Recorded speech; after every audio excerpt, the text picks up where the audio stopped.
Welcome back to another episode of the Miami Heat Chronicles. My name is Amir. I'm joined today by Martel. You can find Martel at the Miami Heat Zone podcast. You can find me at Team to Beat Miami Heat. So before we get started on today's episode, just want to remind everybody I'm on my path to 2,000 subscribers, and Martel is on his path to 5,000 subscribers. So if you guys can hit that subscribe button, that would mean a lot to us. So for today's episode, Martel, I wanted to hop on real quick, talk about the Miami Heat Summer League. They've played 2 games now this weekend in the California Classic here in my backyard. As some of you guys know, I live in San Francisco. Been a Heat fan pretty much most of my life, but it was nice to be able to go see the Miami Heat live. I didn't go today, unfortunately. I actually went to the first game where they lost by almost 40 points against the Warriors yesterday, where they scored 66 points in a horrible offensive outing. But it was still good to see Kel'el and Kashad and a few other players yesterday. But today is what I want to talk to you about, Martel. Heat win 102-86 against the Kings. And Kel'el Ware had his best game of the Summer League in his short NBA career. What are your thoughts on him in general? Obviously, today, where he scored 26-11, 3 assists, 1 block. But also, just in general, how do you feel he looks out there? And, what are your thoughts on his, potential of actually getting significant minutes in the regular season? The potential and the size is there. I just think he's gonna have to definitely put on some, muscle mass. He's gonna have to hit the weight room. But other than that, I don't necessarily think he's gonna start obviously right next to Bam game one. But especially as we get closer to the end of the season, I could definitely see his maturity being there. I could definitely see the size starting to get there. Obviously, he's not gonna put on 10 pounds of muscle that quick, but I just think that the talent is there. The turnaround shot, the back to the basket, he's blocking everything moving. And even if he's not blocking, he's deterring all the shots even close to the rim. So I definitely like his touch. I like his athleticism. I think it's just going to obviously take some time for him to develop. Yeah, I agree. I like his touch, especially this game. He scored pretty much all of his points in the paint. And I mean, he went 0 for 2 from 3. I don't know what his stats were yesterday. I know he scored 12 points. I was at the game, like I mentioned. He scored, I think, 8 to 10 of those, in the fourth quarter when the Heat were already down by 30 points and the game was completely out of hand. But he needs to clean up his free throws. He was 2 for 5 today, which is not horrible, but not great. But 12 for 21 overall, and a lot of nice turnaround jumpers and hook shots, like soft touch. He looked really good. He was leveraging his size today. He wasn't doing that on Saturday and taking advantage of smaller Warrior defenders. But today he had 2 and 1 dunks, even though he missed those 2 free throws for both of those attempts. You got to see his size and his athleticism. And to your point, defensively, averaged 2 blocks per game in college, had 5 blocks in the first game against the Warriors, 1 today. So he's averaging 3 blocks per game right now. You could see that 7'5" wingspan, and you could see that he is really good defensively. Offensively, he's playing against guys who most likely aren't going to be in the league, and playing against some prospects. So, of course, I would hope that he would dominate like he did today offensively. It's going to be a lot harder to score against NBA players and against big centers. So I agree with you on the point where he needs to put on some weight, but he could still be kind of like a Porzingis, if you will, who never put on that type of weight and still be a effective player. But I think he does need to put on some weight. So Yeah, I'm plus we have like the best coaching staff in the NBA, so I'm not really worried about that. I just think that he needs to be big. The same way, it's kind of like what you just said a minute ago. You need to abuse these guys in the paint. Use your size. Be big. That's why we drafted you. Be big. Dunk the ball. Slam the ball. Block shots. That's exactly what this Miami Heat team needs. Athleticism, size, and we need a bully in the paint outside of Bam Adebayo. Yeah, we do. It seems like basketball is kind of going back slightly to the early 2000s, where the big man is coming back a little bit. There's more opportunities to play in the post, in the paint. And we saw this mid-season, I think it was after the All-Star break, they stopped calling those ticky-tack horrible fouls. Just the NBA became so freaking soft. Again, I'm a 90s kid. I don't want that.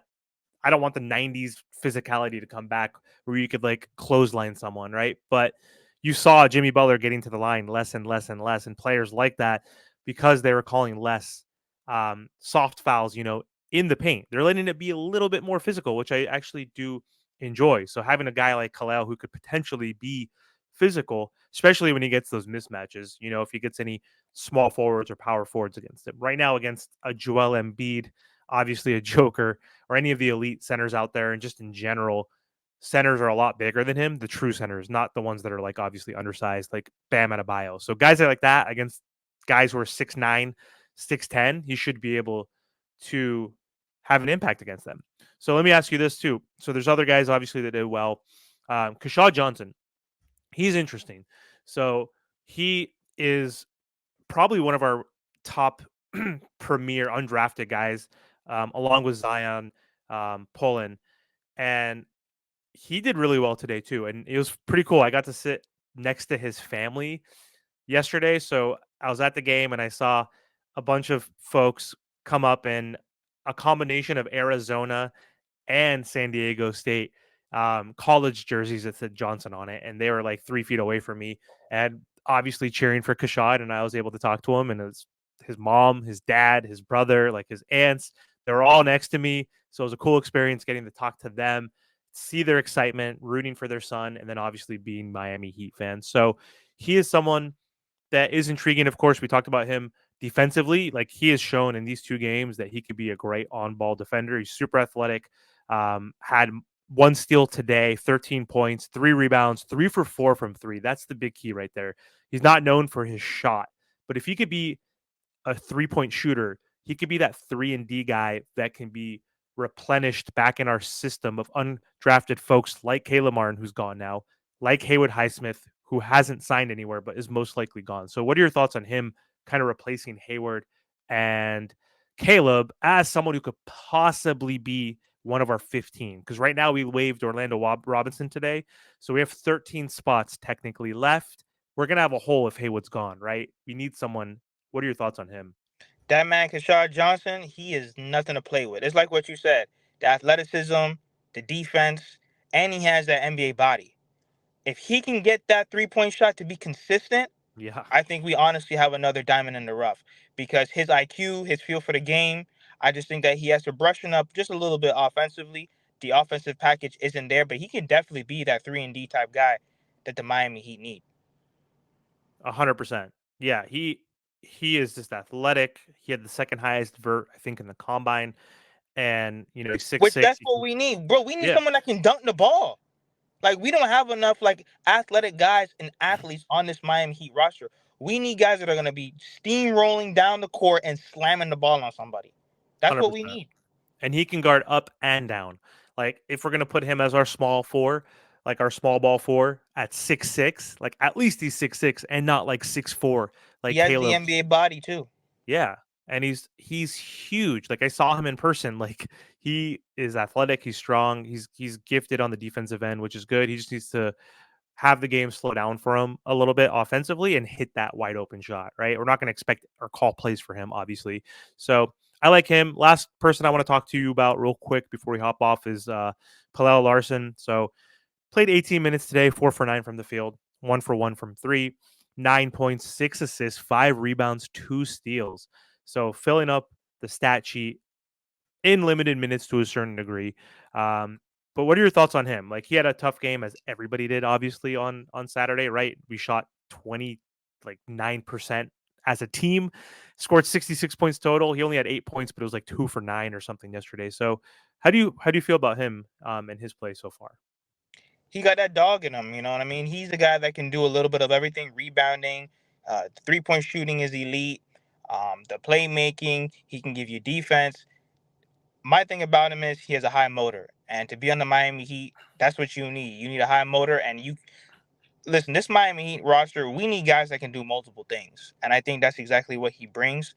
I think that as he develops, he's only going to get better, but especially with him too, the potential is definitely there.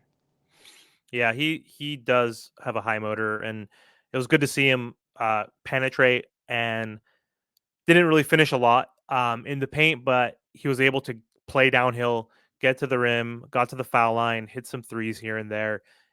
He is pretty athletic too. He looks like kind of like a Max Struess kind of replacement.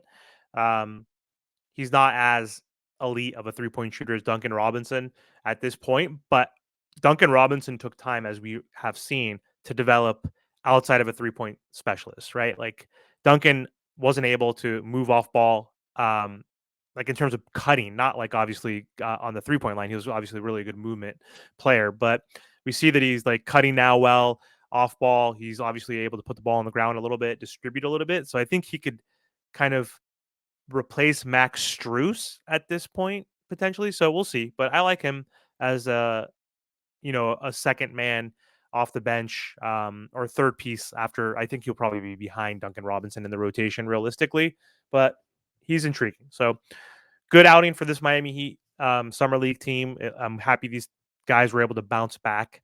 We're going to take it game by game because it is summer league and these guys are either undrafted or second round picks, and they have a high learning curve. So, one game could be amazing, one game could be horrible. We can't base and judge their skill set and who they're going to be in the NBA based off one game or two games. It's such a small sample size. But either way, thank you guys so much for watching today's video. Again, like I mentioned earlier in the video, don't forget to subscribe to both of our channels, and we'll be back this week with more Miami Heat Chronicle episodes for you. So thanks again, Martel.